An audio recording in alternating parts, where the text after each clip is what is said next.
дӯстони азиз, салому алейкум. Мехоҳам дар ин навор омода самбусаро бо акарачка, яъне манзури шумо карда бошум. Чӣ тавре дидед 6 дона акарачкаро бо мурч, намак, приправаи мурғ ва 3 қошуқ соеви соус, яъне ҳамроҳ карда мегузорем 3 дақиқа меистад. Барои тесташ бошад, дӯстони азиз, 100 грамм сливочни маслоро бо орд анамихел мемолем ва як қути камтарак сметана, як қошуқча содара, камтарак намаки дига ҳамроҳ мекунем.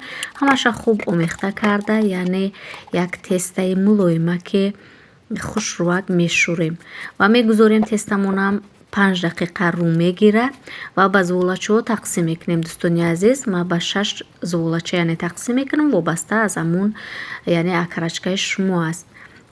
ва барои яъне бомаза шуданаш ман камтаре дига яъне пиёз дар инҷа реза кардам.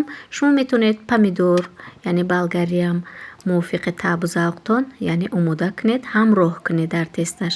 анам хеле хуб карда мепечонем. бинед чӣ қадар зебо меояд. дӯстони азиз, зардии тухм мемолем ва дар ҷое ки аз хамир берун аст бо фолга анамихе маҳкам мекунем то ин ки дарунаш нағзакак пазад. мемонем дар ҳарорати 180 градус ба муддати 40-45 дақиқа. як самбусаи бениҳоят бомазза яъне бо иштиёвар тайёр мешавад. зеби дастархон, хӯроки дуюмам гӯем, яъне хато намекунем. бо иштиё бошед.